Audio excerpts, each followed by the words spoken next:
Hiding from the other prisoners, eh? Well, what would make that poor little lady so nervous? She once worked here as a warder. I see. I said it was a mistake putting her in with the other prisoners. So it turned out to be. Now, we have established it was Officer... Jackson? Jackson that was the last one to see her, right? Yes, she was escorting Yates to the examination room. And mislaid her. One of the other prisoners was attacked. Officer Jackson ran to her aid. Well, no doubt she'll tell me about it. When she's back on duty. Have you seen Dad around anywhere? Oh, I think he's up the back somewhere. Oh. Do you like something?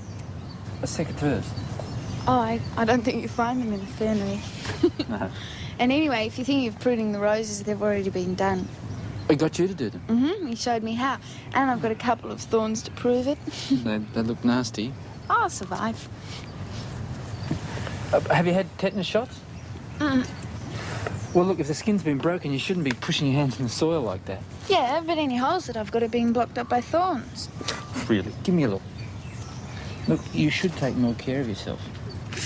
Oh, that hurts. Yeah, it'll hurt more if it gets infected. I was beginning to think I'd done something wrong. Why? Well, you hardly said hello to me this morning. Well, I'm not much of a talker. I'm glad to hear it. I've got enough of those as it is. Well, young lady, you going to stand around all day gossiping? Well, she just picked up some thorns, Dad. She's picked up some bad habits too, hasn't she? Didn't I warn you when that Grant woman was here? Yakety-yak doesn't get the work done. Yes, Mr. Butterfield. I was just trying to help. I need your help, Jeffrey, and I need it quick, smart at the back gate, son. There's a load of tan bark to be shifted. Now, look, young lady, I won't warn you again.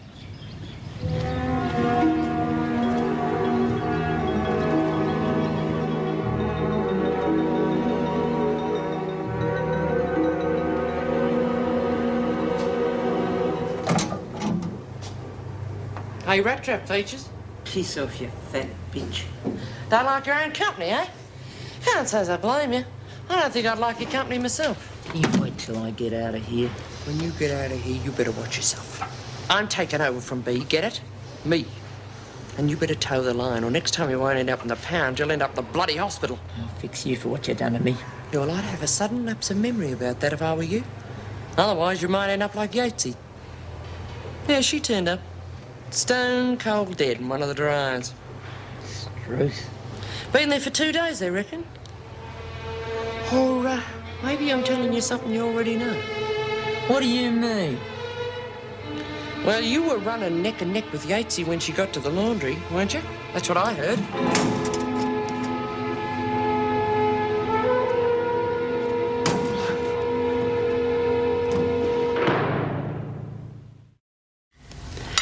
I can only speak as I find, Judy. That's all one can ever do.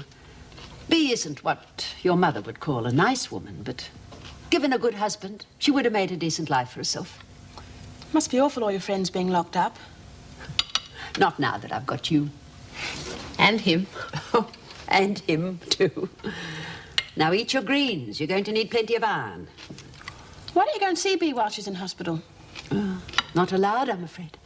Well, they wouldn't send you away if you just happened to turn up with a big bunch of flowers.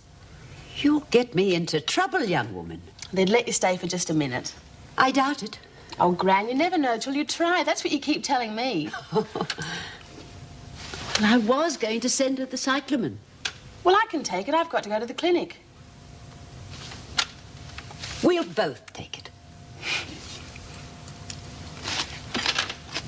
The Rostam case was settled in our favor. Frederick Rice got custody of his children. I sucked him plenty. He can afford it.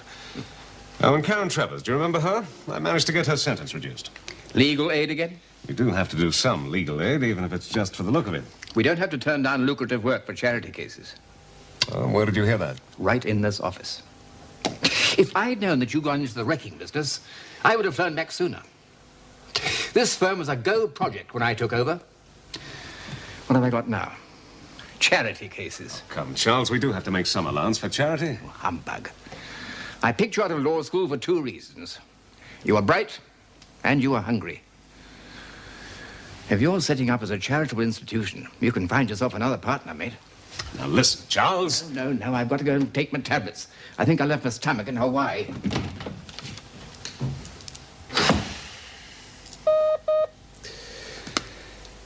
Yes, Miss Bates. Mrs. Goddard to see you, Mr. Wilson.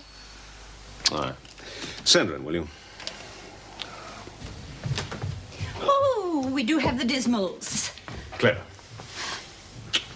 Look, I'm terribly sorry about the other evening. Oh, my dear, never be sorry about anything. It's such a waste of time. I myself have gone through 50 glorious years without a pang of regret. Really? Not one pang, hmm? Well, there was rather a charming Frenchman way back in 58. Still, one can't have everything. Well, Jean turned out to be a bit of a frost, I'm afraid. No, I don't think so. She was cautious, yes, but I'd expect her to be. She could be very useful if we get her on side. Well, that is going to take some doing. I'm sure your charm won't fail us. She's such a pretty girl. Anyway, I just called in to tell you not to give up on her. Do you care for a drink? No, Steve, I... And another thing. Oh. Clara, this is my senior partner, Charles Baldwin. Charles, Clara Goddard. How do you do? How do you do? Steve is being very helpful to me, Mr. Baldwin. Oh, what's he up to now? All manner of charitable things, and all from the goodness of his heart.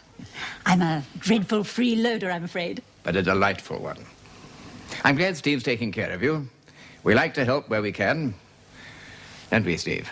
Well, Steve, I must go. And don't forget, don't let go of that lovely girl. Goodbye, Mr. Baldwin. Goodbye. Clara? What lovely girl? A social worker you will be horrified to discover. Talk about hypocrisy. So charity is humbug, is it? Clara personifies charity and you were all over her like a chocolate topping. That lady personified charity. She personifies money. There was a time when you knew the difference.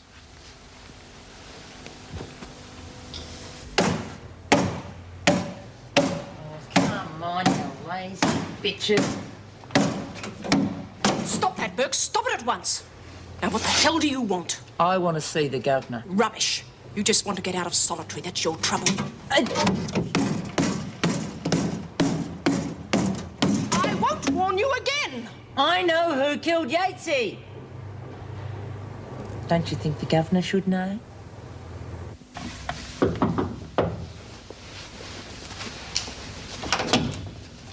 Hello, Judith Ann. Oh, Miss Vernon, come in. Thanks. Wow, you've painted it. Looks great. You should have called me, and I'm a tiger with a paintbrush. Where's Mum? Well, she's gone down the street. I think she went to the library. Oh. How is she? She's very well. And you? I'm fine. Good. I've moved since I last saw you. I'm sharing a flat now with one of the prison officers. So we've got a lot to talk about. Will Grandma know her? Sure to. Meg Jackson. Oh, yes. She often comes over here. She was over here this morning. Oh? Was something wrong? No. No, nothing. Look, I think I'm going to miss your Gran. Could you tell her I called? Yeah. But Ferguson. Now, Ferguson, I have reason to believe that you haven't been entirely frank with me. Now, look, you can lie to these ladies, but don't you start lying to me. What are you on about? Well, let's go over your story again, eh? What story? The one you rehearsed. I was outside the cell. I looked in. I saw B all covered in blood. I waited there till the screws came back. Yeah, well, I did. Well, we have reason to believe that you were otherwise engaged. Doing what?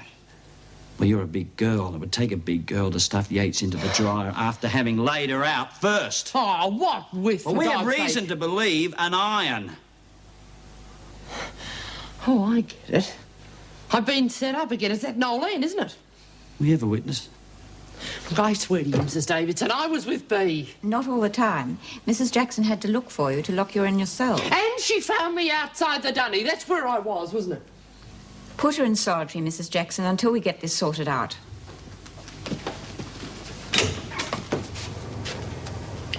What's she in for? Assault? Thought so. Violent. All we have against her is a very biased witness. I do not have the faith in Nolene Burke that you have. She did give us very specific details, Mrs. Davidson. Yes, an iron. Dr. Miller's report makes no mention of any injuries to the head. Perhaps the autopsy will. We'll see, won't we? There was one other thing. I believe the deceased was very friendly with one of the staff. Oh, she was a member of staff here once, but I was not aware of her being close with anyone in particular. You weren't aware? Well, the prisoners were. I mean, if I mentioned the name Vera...